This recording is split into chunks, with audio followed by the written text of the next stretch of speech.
Hello, this is Thomas Sheltra doing a case study for Teach Now Module 8, Unit 2, Activity 2, student by the name of Special K. So I'm just going to discuss a little bit about who he is, some of the issues, the interventions and possible solutions that have come out of this, and the conclusion. So who is Special K? He's age 17, turning 18 in June. He's very excited about that. He is a senior student in the digital film program. He's doing a co-op at the local paper, having his photos published.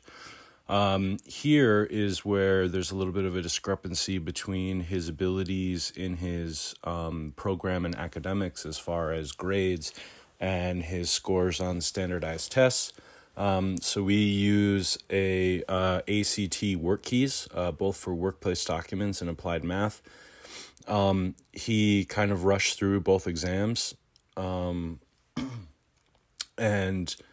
didn't score very well. And we, as part of our humanities, now incorporate some of the work keys curriculum to try and shrink those gaps as far as 3 out of 7, 4 out of 7, to make sure that the next time students, and especially this student, they can score 5, 6, or 7 on their tests when it counts for real in April. Generally has a lot of enthusiasm in the classrooms. He's a student where it's very hard to find, his enthusiasm is challenging sometimes because he can be very disruptive. But he generally performs very well academically in his program and in academics, just not so much with the testing. He is on he has a special learning disability, which is part of his IEP, and he has accommodations that are tests in small groups, extended time for tests. He can have questions read out loud to him. He can also give answers verbally instead of writing them down, either with me or with the academic specialist. He's allowed to have multiple drafts for written work. And Special K loves himself some Special K. And I think that if anybody's watched the video for the second video and his outburst, he can certainly feed off, and what starts off as like sort of just one outburst can kind of snowball into an avalanche of disruption.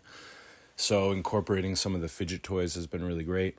The one thing is that Special K almost refuses all the time to go to the academic center to get help. He doesn't like the fact that if people see him going in there, that he is stigmatized because he needs extra help. So as part of that, one of the things we've done, but as part of the solutions, is not just for him, but for all program teachers with the academic center, they allow everybody in there, whether they're on a plan or not, and so that kind of destigmatizes everything. So if you click the link here, you can see the video disruption that happened. He plagiarized 2 papers last year and once this year, and that is something that kind of clustered into something more serious. That's why I put the little asterisk there. But as far as the plagiarism last year, he received 0s on those papers. He didn't really put up much of a fight and just accepted that consequence, but he was very vocal in kind of disagreeing with why he got 0s for that. So it's kind of not understanding the consequences of those actions, which goes into he sort of has a fuck it attitude. He's a really great kid, has a lot of enthusiasm, and he does like to talk in class and can be very constructive, and he is very helpful with other students as well, especially when it comes to doing some of the creative stuff in his digital film program. But if he doesn't want to do something, it is he doesn't want to do it. And so that has been a problem for both academic teachers, including myself, and for the program instructors. And so, as I said, he refuses to go to the academic center for help, even though it's in his plan. So some of the solutions, we've talked about his case in particular at MTSS meetings, which are every Friday, and tried to create sort of a return to intervention. But because he doesn't like to go to the academic center, that kind of intervention for one-on-one support is like a non-starter.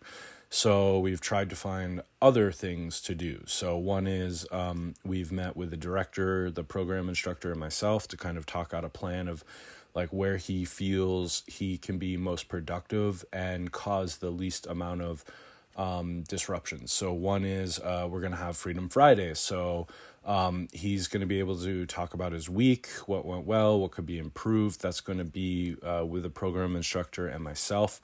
And he kind of has like an immunity, so he can just say kind of whatever he wants. There's not going to be any filters on how he wants to articulate his thoughts, and this will be after school.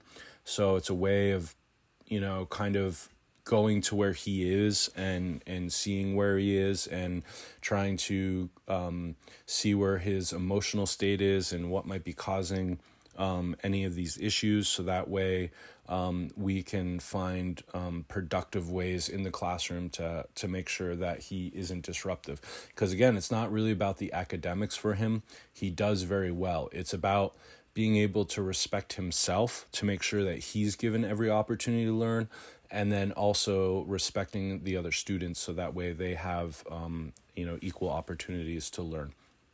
The other thing is student agency, and so that is giving the fidget toys in class, flexibility on assignments as far as adhering to his IEP plan, and then just making sure that he has freedom and flexibility to complete and showcase the content within the class that he's doing, but giving him different choices, so it's like he can feel a little bit more freer, as if he's making the one or he's the one making the decisions on what he wants to do for the assignments.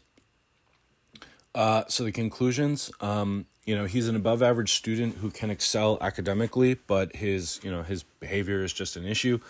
And since the incident during the second video, his attitude and his behavior has gotten a lot better as far as the disruptions, but he still has that kind of F it attitude.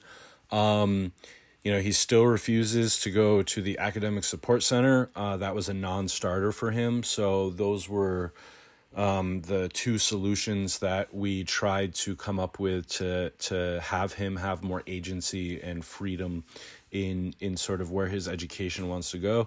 And perhaps even another solution might be some extension work for some of the exercises. But my fear is that because it's extra work, he will then kind of disengage. So by giving him more agency and flexibility, I'm hoping that this will produce positive behavioral results by the time he graduates in June, but also will help him while he is trying to while he graduates and then moves on to college. And so he wants to go to university. He's applying to some schools right now, and he wants to study graphic arts and design. So, he's going to graduate, and doing all of these solutions for trying to give him more freedom and flexibility is hopefully going to build momentum into graduation in the summer and next fall when he goes to college. So thank you very much, and appreciate your time in looking at this case study for Special K.